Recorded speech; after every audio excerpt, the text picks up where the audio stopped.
Shire Girl 2001. Hey Chris, thanks for the great channel. I have a very simple question. Why do Scientologists need their own e-meters? Are they auditing themselves and friends and neighbors at home? I've been wondering about this for a while, as I know selling expensive e-meters to Scientologists is part of the scam.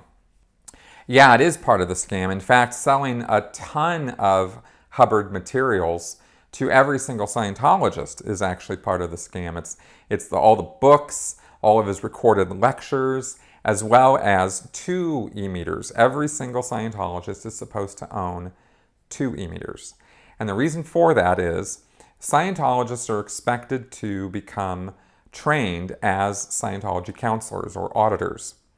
And when you're in a session, an auditing session or a counseling session, you have your meter and you're using your e-meter to, audit the person that you're auditing, right?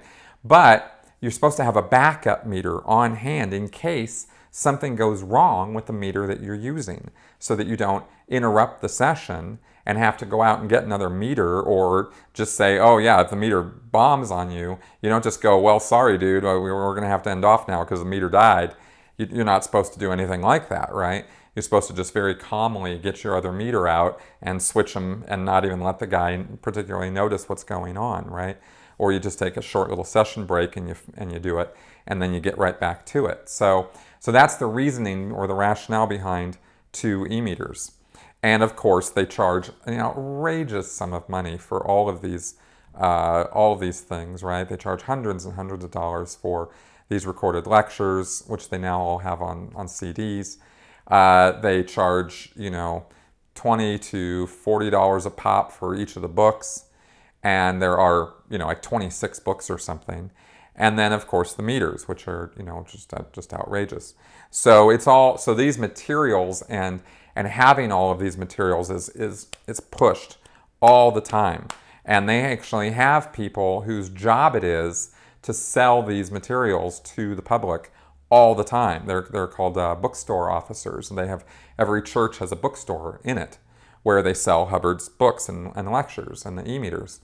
And the bookstore officer is supposed to be busy all the time selling these materials, right? He's not a passive guy where he just sits there and waits for customers to come to him. He's like on the phones calling Scientologists saying, hey, have you completed your L. Ron Hubbard library, right? And they put these sheets of paper grids together of all the materials and a little checkbox, and you can check off that you've got all the materials, right? Every lecture set and every book is on the sheet. And they even have, in the mid-2000s, they put together what was called a materials guide chart, where they made a huge, big poster size layout of a chronological sequence of all of Hubbard's lectures and books. And they told Scientologists straight up, they said, look, we've released all of it. It's all out there, right? And so what we want you to do is start at the beginning and just go through all of this. And there's thousands of lectures. And Scientologists are expected to listen to all of them and read all of the books and do this all in this chronological sequence. So this is I'm talking about all this because I want you to know that this is a major part of the Scientology operation. This is not a sideline for them. This is main line. They sell a ton of these materials to existing Scientologists.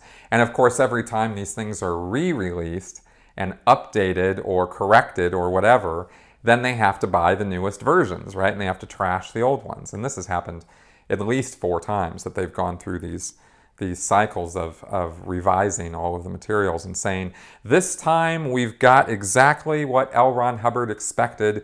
This is exactly what he said and how he wanted it.